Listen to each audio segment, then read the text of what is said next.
ప్రభునందు ప్రియ దేవుని బిడ్డలారా, ప్రభువు పేరట మీ అందరికీ వందనాలు తెలియచేస్తున్నాను. దేవుని దయను బట్టి, ఆయన కృపను బట్టి మరి ఒకసారి మీ ముందుకు రావడానికి దేవుడిచ్చిన ఆధిక్యత. ఆయన చేసిన మేలు ఉపకారాలకు మనం ఏమి చెల్లించే రుణాన్ని తీర్చుకోగలం.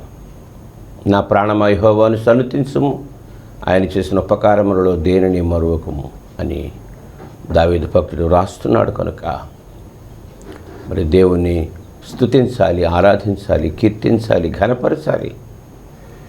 ఇది మానవ కోటికి విధి అని దేవుని గ్రంథం జ్ఞాపకం చేస్తుంది. దేవుడు గడిచిన నెలలన్నీ కాపాడి ఈ నూతన నెలలో ప్రవేశింపచేశాడు. జూలై మాసంలో మరి దేవునికి వందనాలు చెల్లించాలి. ఇన్ని సంవత్సరాలు కంటికి రెప్పవలే కాపాడుతున్నాడు. ఏమి చెల్లించి ఆ రుణాన్ని మనం తీర్చుకోగలమని భక్తుడు జ్ఞాపకం చేస్తుంటారు. ఏమి చెల్లించి ఆ రుణాన్ని తీర్చుకోగలం? కనుక దేవుడు మానవుడిగా లోకానికి వచ్చాడు. ఆయన యేసు ప్రభు. ఆయన మన పాపాల కొరకు తన ప్రాణాన్ని పెట్టి తన రక్తాన్ని చిందించి మన పాపాలకు ప్రక్షాళన చేసి పరిశుద్ధులుగా, నీతిమంతులుగా, నిర్దోషులుగా, నిరపరాధులుగా చేసి ఆయన రాజ్యానికి తీసుకుపోవడానికి, ఆయన రాజ్యంలో ఆయన ప్రజలుగా ఉండడానికి దేవుడిచ్చిన గొప్ప భాగ్యాన్ని బట్టి ఆయనకు వందనాలు చెల్లించాలి. చాలా సంతోషం. మరి ఈ చివరి రోజుల్లో ఉన్న దేవుని మాటలు విరివిగా ప్రకటించబడుతున్నాయి. కనుక మన జీవితాలు మనం సరిచేసుకోవాలి. ఒకరోజు ఆయన ముందు నిలబడాలి. నువ్వు ఎలాంటి వాడవైనా, ఎంత ఘనుడవైనా ఒకరోజు ఆయన ముందు నిలబడాలి. ఆ ధైర్యం కావాలి, ఆ శక్తి మనకు కావాలి నిలబడడానికి. కనుక మరి దేవుని గ్రంథం మనకి ఇచ్చాడు. గ్రంథాన్ని క్షుణ్ణంగా చదువుతూ ఉండ, దివారాత్రులు ధ్యానించమని చెప్పాడు. కానీ ఆ గ్రంథాన్ని మనం చదవలేకపోతున్నాం, ఆయనకు ప్రార్థన చేయలేకపోతున్నాం. ఈ జీవన పోరాటంలో నలిగిపోయి, నశించిపోయి, కృషించిపోతున్నాం. కనుక ఏ జీవితం నీ దేవుడు నీకు ఇచ్చాడో ఆ జీవితాన్ని సార్థకం చేసుకోవాలంటే, నీ జీవితాన్ని నువ్వు గెలిపించుకోవాలంటే, నీ జీవితాన్ని పండించుకోవాలంటే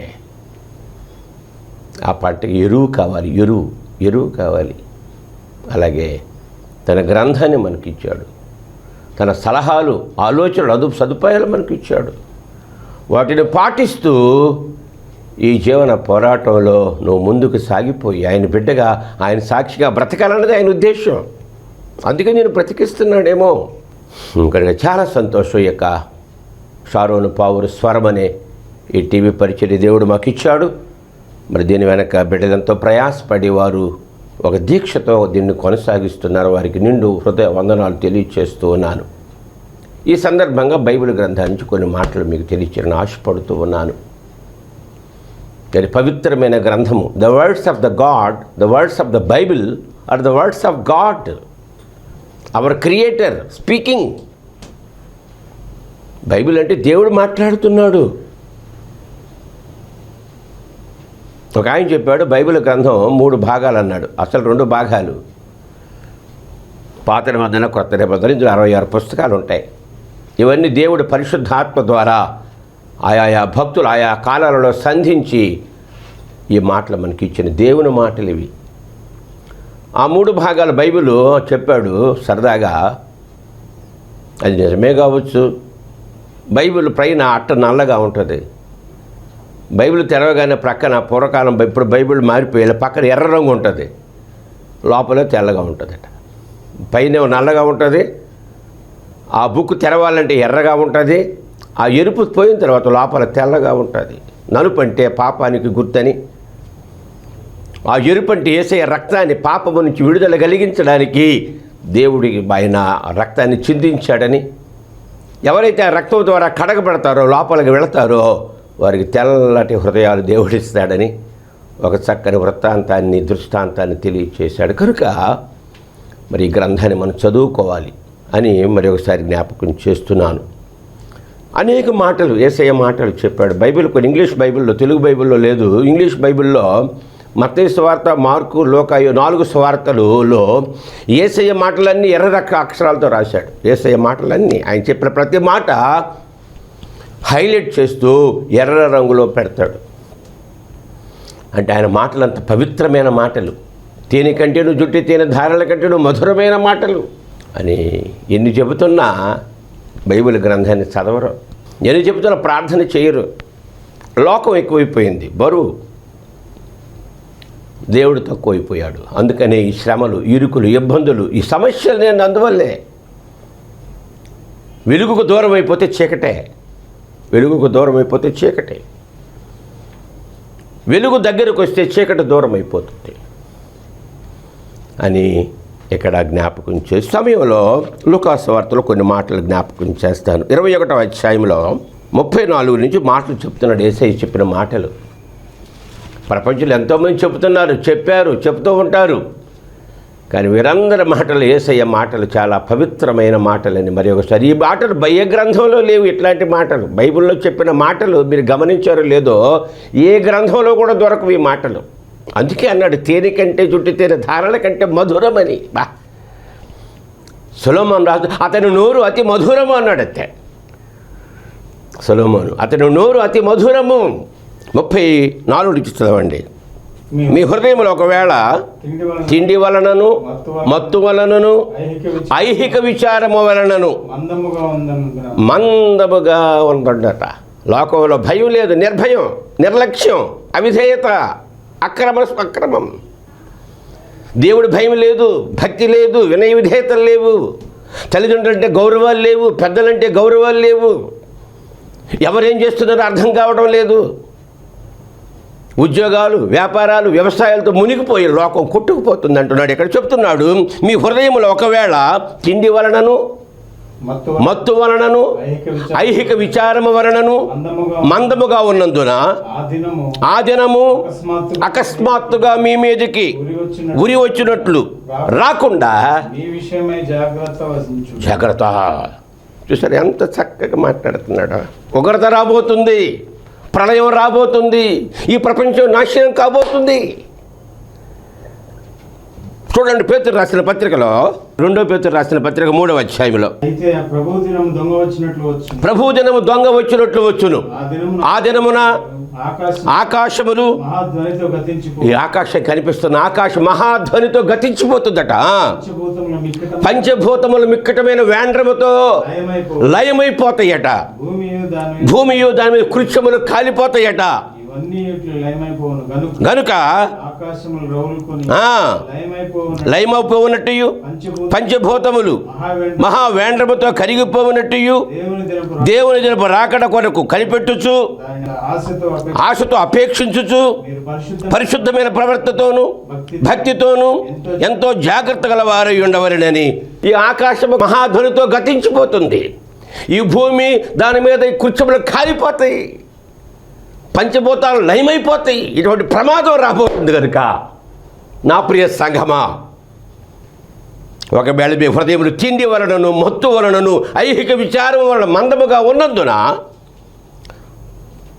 ఆ దినం అకస్మాత్తుగా మీ మీదికి ఉరి వచ్చినట్టు రాకుండా మీ విషయం మీరు జాగ్రత్తగా ఉండు. తర్వాత లోకాసు వార్త 21వ అధ్యాయంలో 35, ఆ దినము భూమి యందు నివసించే వారందరి మీదికి, ఒక దేశం మీద కాదు, ఒక రాష్ట్రం మీద కాదు, భూమి అంతటికి, ఈ ఎండకాయ భూమండలం అంతా ఎంతమంది ఉన్నారో, 7 ఖండాలు అఖండమైన ఈ భూమండలం అంతటి మీదకి ఉగ్రత రాబోతుంది. ప్రజలు నిర్భయంగా ఉన్నారు. అలాగే చెప్తారులే, మన ఇజ్రాయెల్ యుద్ధం జరిగింది, ఇరాన్ యుద్ధం, అతలాకు 2 దేశాలు పతనమైపోయాయి. అటు రష్యా, ఉక్రెయిన్ బాంబులు వర్షాలు కురిసి పతనమైపోతున్నారు, నాశనమైపోతున్నాయి, బిల్డింగులు కూలిపోయి. కనుక ఆ దినము భూమి అందంతటి మీ నివసించు వారందరి మీదకి అకస్మాత్తుగా వచ్చారు. కాబట్టి సొల్యూషన్ చెప్తున్నాడు. ఇటువంటి ప్రమాదం ఉగ్రత రాబోతుంది కనుక మీరు ఏం చేయాలి? ఉగ్రతలు తప్పించుకోవాలంటే, ప్రమాదం తప్పించుకోవాలంటే, ఆ ప్రళయంలో నువ్వు ఉండకుండా పరలోకానికి వెళ్ళిపోవాలంటే what is the solution, what is the remedy? పరీక్షలు పోయే విద్యార్థికి ఆ టిప్స్ కావాలి. ఏమిటది? కాబట్టి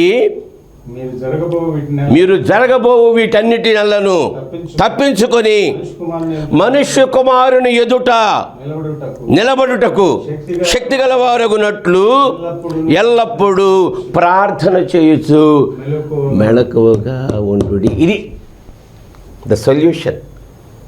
ఆ ఉగ్రత నుంచి, ఆ శ్రమల నుంచి తప్పించే నాథుడు లేడు అంటాడు పాటలో.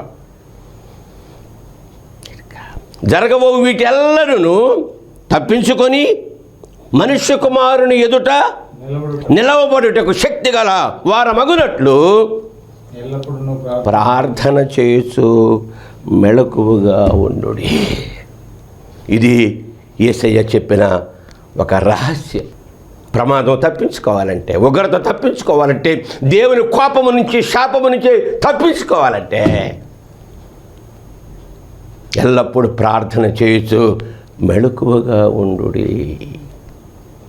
ప్రార్థన ప్రార్థన ప్రార్థన ప్రార్థన. మా నాన్నగారు ఎప్పుడు ప్రార్థన చేసుకుంటారా అంటూ ఉంటాడు. పాస్టర్లు ప్రార్థన చేసుకోండి అంటూ ఉంటారు. వాళ్ళు చేస్తారులే తెలియదు, తర్వాత సంగతిలే. ప్రార్థన చేయండి అంటారు. మనం మాత్రం అన్నీ చేస్తాం, కానీ చాపలేస్తాం, వాయిద్యాలు వాయిస్తాం, ఆరాధనలు చేస్తాం, ప్రసంగాలు చెప్తాం, సాక్ష్యాలు చెప్తాం, కానీ ప్రార్థన. ఒక ప్రావర్బ్ ఇంగ్లీష్లో చెప్పాడు, take time to think, it is the sources of power. నీ కార్యం జరగడు ఆలోచించాలి. Take time to think, it is the power of, ఏమన్నాడు, సోర్సెస్ ఆఫ్ పవర్ అన్నాడు. రెండవది, take time to play, it is a secret of youth. ఇవాళ రేపు స్కూల్కి play గ్రౌండ్లు ఎక్కడే? పట్టణాల్లో అన్ని బిల్డింగ్లే, ఆడుకోవడానికి స్థలం లేదు. అందుకని బిడ్డల ఆరోగ్యాలు పాడైపోతున్నాయి. ఎక్కువ కాలం వాళ్ళు ఆ పని చేయలేకపోతున్నారు. అక్కడ take time to play, it is a secret of youth. మూడవది, take time to read, it is a foundation of wisdom. ఎన్నిసార్లు చెప్పారు, చదవరు. ఇవాళ సెల్ ఫోన్లో చదివి ఎవరు చదువుతున్నారులే. ఆ గూగుల్ కొడితే అన్నీ వచ్చేస్తాయి. అంతే, ఏది కావాలన్నా గూగుల్ కొట్టు వచ్చేస్తుంది. అంతే, గూగుల్లో కొడితే నీకేం కావాలంటే ప్రపంచం, దునియా ముట్టి మే హై అంటాడు. దునియా ముట్టి మే, నీ గుప్పెట్లో ఉందిరా ప్రపంచం అంతా. ఏసైకి సైతాన్ని చూపించేది గూగులే చూపించింది, కొంపదీసి నాకు తెలియదు. అయ్యో ఇదిగో ఇదంతా నీకు చూపించాడు, ఒక్కసారి చూపించేశాడు. అంతే, ఇదంతా నాది, నీకిస్తా, చిన్న నమస్కారం పెట్టమన్నాడు. అంతే. సైతాను ప్రపంచం అంతా చూపిస్తాడు నిన్ను నాశనం చేయడానికి. ఏం చేస్తా? అవ్వమ్మ చూసింది, పాడైపోయింది. అంతే. ఆకారు చూశాడు, పాడైపోయాడు. అంతే. గెహాజు చూశాడు, పాడైపోయాడు. అంతే. జాగ్రత్త, ఏం చూస్తున్నావో. విశ్వాసమునకు కర్తయు దాని కొరస యేసు వైపు చూడాలి. జక్కయ్య యేసు వైపు చూచాడు. శిలువ మీద దొంగ యేసు వైపు చూచాడు. భూదిగంత నివాసులారా నా వైపు చూచి రక్షణ పొందమని చెప్తున్నాడు యెషయా ప్రవక్త. నువ్వేం చూస్తున్నావు? ఇక్కడ చెప్పాడు మూడవదిగా, it is take time to read, it is the foundation of wisdom. పుస్తకాలు చదవాలా, దేవుని గ్రంథం చదవాలి, 66 పుస్తకాలు చదవాలి, వాటిని కంఠస్థం చేయాలి, వాటిని నీ గుండెల్లో ముద్రించుకోవాలి. అదే బైబిల్ చదువు భక్తి అంటే. అంతేగాని తూతూ అరగంట, పావు గంట అయితే ఏమవుతుంది నీకు? 20-30 సంవత్సరాలుగా బైబిల్ చదువుతూ గుడికి వెళ్తున్నావే, 66 పుస్తకాలు వచ్చా నీకు? బైబిల్లో ఏముందో వచ్చా నీకు? ఎన్ని ప్రార్థనలు? బైబిల్ చదివితే రాదు నీకు, బైబిల్ చూస్తే నీకు రాదు. బైబిల్ కంఠస్థం పెట్ట, తినాలి, దాన్ని తాగాలంతే. హృదయము నిండి ఉండే దానిని బట్టి నోరు మాట్లాడును. నీ హృదయంలో వాక్యం ఏది? కంఠస్థం పెడితే పరలోకి వెళ్ళిపోతామా? రేపు అడుగుతాడు, ఎలాగ నేస్తే ఒక వాక్యం అడిగాడు, ఏం చెప్తా? నా ప్రియ సహోదరి సహోదరులారా, ఏదో వాక్యం అంటే ఏదో సరదా అయిపోయింది. ఇవాళ రేపు బోధ అంటే సరదా అయిపోయింది. 4 మాటలు తెలియవా? పేపర్లోనో ఆ పేపర్లోనో ఆ బుక్కులు ఈ బుక్కులు చదివి చెప్పి వచ్చాడు, 4 మాటలు చెప్పి అయిపోయాయి. ఏంది బోధ? ఒక 5,000 10,000 ఇస్తారు, జోబులు పెట్టి చల్లగా వెళ్ళిపోవడమే. 2 జోకులు. నేను విశ్వాసం కనుగొంటానని ప్రభువు చెప్పాడు. కనుక నా ప్రియ సహోదరి సహోదరులారా, ఇక్కడ కనుక take time to think, this is the power, sources of power. Take time to play, it is the secret of youth. Take time to read, it is the foundation of wisdom అని చెప్తూ, నాలుగవది the most important ఏంటంటే take time to pray. Take time to pray, it is the greatest power on earth. ఈ ప్రపంచంలో, ఈ భూలోకంలో, భూమండలం మీద ప్రార్థనకు మించినది లేదు. అందుకే యేసయ్య చెప్పాడు, ప్రపంచం ప్రళయం రాబోతుంది కనుక, ఈ ప్రపంచం నాశనమైపోతుంది కనుక, నువ్వు రక్షించబడాలంటే, నువ్వు తప్పించుకోవాలంటే ఏమన్నాడమ్మ అక్కడ? ఎల్లప్పుడూ నువ్వు ప్రార్థన చేయొచ్చు, మెలకువగా ఉండుడి. చూడండి, రోమా రాసిన పత్రిక 10వ అధ్యాయంలో 12 చదవండి.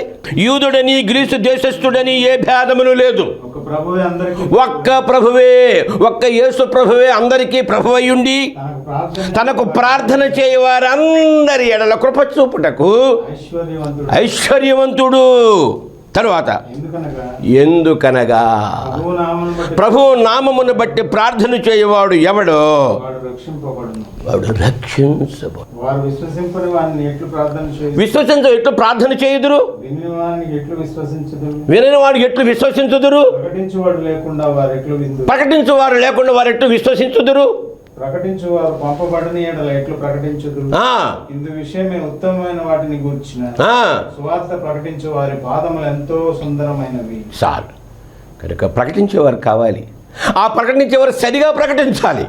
ప్రభు నామమును బట్టి ప్రార్థన చేయవాడు ఎవడో వాడు రక్షించబడునని ఇక్కడ చాలా మాటలు బైబిల్ గ్రంథంలో రాసినట్లుగా మనం చూస్తున్న ప్రార్థన గురించి. ఈఎం బౌండ్స్ అని ఆయన గొప్ప 7 పుస్తకాలు రాశాడు ప్రార్థన మీద. ఈఎం బౌండ్స్, ఆ దొరగారు చక్కని మాటలు 7 పుస్తకాలు రాశాడు, 7 సంపుటలు ప్రార్థనా శక్తి గురించి ఆయన రాశాడు. అందులో ప్రార్థన శత్రువు ప్రవేశించలేని బలమైన కోట, దుర్గము. శత్రువు దానిపై దాడి చేయవచ్చు, దాని చుట్టూ చుట్టుముట్టవచ్చు, దాని చుట్టూ కొంత కలవరము కలిగించవచ్చు, కానీ వాడు దానిని ఎన్నటికీ పడగొట్టలేడు, అందులోనికి ఎన్నడూ ప్రవేశించలేడు. ప్రార్థనా గోపురం, ప్రార్థనా కోట. అటువంటి ప్రార్థనా శక్తి గురించి ఇక్కడ రాశాడు. నేడు మన ఎదుట ఉన్న సంక్షోభాలు ఎదుర్కొనేందుకు సంఘానికి ఈనాడు ప్రార్థించే వ్యక్తులు, భయభక్తులు కలిగిన వ్యక్తులు, పరిశుద్ధాత్మతో నింపబడిన వ్యక్తులు కావాలి. శ్రమలు సహించే వ్యక్తులు కావాలి, రావాలి, లేవాలి. మార్కు సువార్త 1వ అధ్యాయం 35 చదవండి. మార్కు సువార్తలో 1వ అధ్యాయంలో 35వ వచనంలో యేసయ్య దేవుని కుమారుడు, దేవుడు పెందల కడ లేచి ఇంకనూ చాలా చీకటి ఉండగానే బయలుదేరి అరణ్య ప్రదేశానికి వెళ్ళి అక్కడ ప్రార్థన చేయుచుండెను. పెందల కడనే, వేకునే అరణ్య మార్గానికి వెళ్ళిపోయి ఒంటరిగా ఏకాంతముగా ఆయన ప్రార్థన చేస్తున్నాడు. 6వ అధ్యాయం 45 చదవండి. మార్కు సువార్త 6:45. ఆయన జనసమూహం పంపివేసినంతలో ధోనికి అద్దరున్న బెత్సెదాకు ముందుగా జనాలు ఉన్నారు ఆయన చుట్టూ, ఎక్కడ పడితే అక్కడ జనాలు ఆయన దగ్గర అద్భుతాలు, మహత్కార్యాలు, దెయ్యాల నుంచి విడుదల, స్వస్థతలు చేస్తున్న రోజులవి. ఆయన జనసమాంతలు పంపివేసి ధోని ఎక్కి అద్దరున్న బేత్సెదాకు ముందుగా వెళ్ళుడని అతని శిష్యులతో చెప్పి, మీరు వెళ్ళిపోండి బాబు అన్నాడు. అంతే, సరే, సమూహాన్ని వెళ్ళిపోమన్నాడు, శిష్యులు వెళ్ళిపోమని మీరు బలవంతం చేస్తున్నాడు. బాబు నాయన మీరు నాతో ఏందిరా నాయన, నన్ను వదలండిరా బాబు, నన్ను వదలండిరా. మీకు తెలుసు, సాధారణంగా పల్లెటూరులో కోడి పెట్ట గుడ్లు పెడుతుంది. పెట్టిన తర్వాత పిల్లలు చేయడానికి దాన్ని ఒక బుట్టలో పెట్టి కూర్చోబెడుతుంది. దాని మీద అట్టి పొదగాల 21 రోజులు గుడ్డు పిల్ల అవుతుందన్నమాట. ఈ 21 రోజులు దాని పని ఏమీ లేదు. బయటికి రావడం, నీళ్లు తాగడం, మేత తినడం, వీళ్ళు బుట్ట మీద కూర్చోవడం, గుడ్ల మీద రావడం, గుడ్ల మీద కూర్చోవడం, రావడం, గుడ్ల మీద. దాని పని అదే. అది గుడ్డు పిల్ల కావాలంటే వేడి కావాలి, తల్లి వేడి కావాలి. ఆ వేడి పెట్టడానికి ఒక్కొక్కసారి గుడ్లు ఫెయిల్ అయిపోయి కులిపోతాయి కొన్ని పరిస్థితుల వల్ల, మనకు తెలియదు. అయితే ఈ గుడ్లు పడేస్తారు, కానీ ఈ కోడి పెట్ట లోపల ఉన్న వేడి బట్టి అది ఉట్టి బుట్ట మీద వెళ్ళి కూర్చుంటుంది. అంటే మూలకెళ్ళిపోతుంటుంది. మా నాన్నగారు రాత్రి అంతా మూల ఎక్కడ వంటగదిలో పడుకుంటాడు, ఎక్కడ దప్పుడు గొప్పగారు ఎక్కడ వంటగదిలో గడ్డి వాముల దగ్గర ఉంటాడు మా నాన్న. ఇప్పుడు వాళ్ళ గురువు గారు మనోహర్ గారు అడిగి, సంగీతం ఎక్కడ అంటే ఎక్కడ గడ్డి వాముల దగ్గర ఉంటాడురా. 70 సంవత్సరాలు చేశాడు మా నాన్న సేవ. ప్రార్థన మీదే, ప్రార్థన అనే దుర్గము, ప్రార్థన అనే కోట కట్టుకొని ఆ శక్తి చేత ఏలియా నీకు ముందు శక్తి ఉంది, బదరా బాబు ప్రార్థనా శక్తి. ఏలియా మన వంటి స్వభావం గల మనుషుడే. అతను ప్రార్థించగా వర్షము ఆగిపోయాను 3.5 సంవత్సరాలు. అతను మరలా ప్రార్థించగా వర్షము కురిసెను. యెహోషువ ప్రార్థించగా సూర్యుడా ఆగిపో, చంద్రుడా ఆగిపో. ఏమిటిది? ప్రార్థనా శక్తి ఎంత గొప్పదో ఇక్కడ రాస్తున్నాడు. ఇక్కడ ప్రార్థనా శక్తి ఎంత గొప్ప. ప్రార్థనా శక్తి అగ్ని జ్వాలను అణిచివేసింది. ప్రార్థనా శక్తి సింహాల క్రోధాగ్ని జ్వాలలకు కళ్ళు వేసింది. ప్రార్థనా శక్తి అరాచకాలు అణిచివేసింది. ప్రార్థనా శక్తి యుద్ధమంటలను ఆపివేసింది. ప్రార్థనా శక్తి పంచభూతాలను శాంతింపచేసింది. ప్రార్థనా శక్తి దెయ్యాలను వెళ్ళగొట్టింది. ప్రార్థనా శక్తి మరణపు సంఖ్యలు త్రెంచివేసింది. ప్రార్థనా శక్తి పరలోక ద్వారాలు విశాలపరిచింది. ప్రార్థనా శక్తి వ్యాధులను స్వస్థపరిచింది. ప్రార్థనా శక్తి చనిపోయిన వారిని లేపింది. ప్రార్థనా శక్తి అవినీతిని అరికట్టింది. ప్రార్థనా శక్తి విలాస నగరాలను కాపాడింది. ప్రార్థనా శక్తి భూభ్రమణాన్ని ఆపివేసింది. ప్రార్థనా శక్తి పరలోక ద్వారాలు తెరిచింది. ఇటువంటి ప్రార్థన అన్నీ చేస్తాం కానీ ప్రార్థన చేయం. చూసారా సాతాను ఎంత తెలివైనోడు? సాతాను ఎంత తెలివైనోడంటే, సాతానుడు బుద్ధిహీనుడేం కాదు. ప్రార్థనే నీ ఉనికికి ఆధారమని, అది దేవునితో నీ సమాచార సాధనమని వాడికి బాగా తెలుసు. అందుకే వాడు ప్రార్థనకు అవాంతరాలు కలిగించడానికి నిరంతరము ప్రయాసపడతా ఉంటాడు. ప్రార్థన చేయకూడదంతే. యేసయ్య ప్రార్థన చేయమంటాడు, సాతానే ఎందుకు లేవా, ఇప్పుడు ఎందుకు పడుకో, నీకు నిద్ర లేదు కదా, లేటుగా పడుకున్నావు కదా, సెల్ ఫోన్ చూసి పడుకున్నావు, 1 గంటకి పడుకో, పొద్దున్న ఎందుకు లేగాల? ఏమిట్రా నాయన సాతాను సర్వలోక మోసగాడిని పెట్టాడు కదా, సర్వలోకాన్ని మోసం చేస్తాడంతే వాడు. రాత్రంతా ప్రార్థన చేస్తుండేవాడు యేసయ్య. అయితే ప్రార్థన చేస్తే వాట్స్ బెనిఫిట్? మార్కు సువార్త చూడండి. మార్కు సువార్త 9వ అధ్యాయంలో 3 చదవండి. 9:3. అంతలో ఆయన వస్త్రములు ప్రకాశమానమైనవి, మిగులు తెల్లనివైనవి, లోకమందు ఏ చాకలియును అంత తెల్లగా చలవచ్చేయలేదు. మరియు మోషేయు ఏలీయాయు వారికి కనబడి యేసుతో మాట్లాడుచుంది. అప్పుడు పేతురు, బోధకుడా, మనం ఇక్కడ ఉండుట మంచిది. చాలు. ఇక్కడ ఏమన్నాడంటే ప్రార్థనకు వెళ్ళిపోయారు, కొండ మీదకి వెళ్ళిపోయారు. అక్కడ చూస్తే అంతలో ఆయన వస్త్రములు ప్రకాశమాన మిగులు తెల్లనివాయను, లోకములు ఏ చాకలియు అంత తెల్లగా చేయలేడు అని చెప్తూ లూకాసు వార్త 9వ అధ్యాయంలో 28-29 ఈ మాటలు చెప్పి మొదలుకొని 8 దినముల తర్వాత పేతురును, యోహానును, యాకోబు, ఈ ముగ్గురు మెయిన్ 12 మంది శిష్యులలో ఈ ముగ్గురు, 9 మంది ఒక బ్యాచ్, ఈ ముగ్గురు ఒక బ్యాచ్, యేసయ్య ఒక బ్యాచ్. స్టెప్లో 30 అంతలు, 60 అంతలు, 100 అంతలు, ముత్యాలు, మంచి ముత్యాలు, అమూల్యమైన ముత్యాలు. యేసయ్య అమూల్యమైన ముత్యం, అమూల్యమైన రక్తము. ఆయన అమూల్యమైన విలువ చెల్లించాడు. ఆయన విలువ చెల్లించలేను యేసయ్య. నా ప్రియ సహోదరి సహోదరుడు భారతీయులారా, ప్రభు దగ్గరికి రండి, ఆహ్వానిస్తున్నాడు నిన్ను. ప్రభు ఆహ్వానిస్తున్నాడు నిన్ను. ఆయన అమూల్యమైన వాడు. ఆ తర్వాత చదవండి. ఆయన పేతురు, యోహాను, యాకోబును వెంట పెట్టుకొని ప్రార్థన చేయుటకు కొండ ఎక్కెను. ఆయన ప్రార్థన చేయుచుండగా ఆయన ముఖరూపం మారింది. ఎప్పుడైతే ప్రార్థన చేస్తున్నాడో, అలా అనుకున్నారు, నేను పరలోకం నుంచి వచ్చానురా, నేను దేవుని కుమారుణ్ణిరా అంటే ఏందిరా బాబు, ఒకరోజు మెరవడేంది ఈయన యేసయ్య పరలోకం నుంచి వస్తే ఆయన మెరుపు ఉండాలి, మహిమ ఉండాలి కదా, మెరుపు ఉండాలి కదా, మెరవడేంది ఈయన. ఓహో, మీ లోపల ఉన్నారా? మీ ఆంతర్యం మెరిగిన వాడు యేసయ్య, దేవుడు ఆంతర్యం మెరిగేవాడు. తీసుకెళ్ళాడు కొండ మీదకి. ఇప్పుడు చూడండి రా బాబు అన్నాడట. ఆయన ప్రార్థించుతుండగా ఆయన ముఖరూపము మారిపో దగ్గ మెరిసిపోతున్నాడు. అంతే, వాళ్ళ కళ్ళు బయలుగా మెరిసిపోయాయి దెబ్బకి. మోషే వచ్చాడు, ఏలియా వచ్చాడు, వాళ్ళు మాట్లాడుకుంటున్నారట. అప్పుడు వాళ్ళు అన్నారు, ఎక్కడే ఉందావురా బాబు, రే బాబు ఇక్కడ ఉంటే ఎలాగ కొండల మీద దేవుడు కాదురా, నేను ప్రపంచం అంతా నాదిరా అని వారు ప్రార్థించుచుండగా ఆయన ముఖరూపము మారిపోయింది. మోషే 40 దినాలు దేవునితో ఉండగా, మోషే నీ ముఖం మేము చూడలేకపోతున్నావు, ముసుకేసుకో.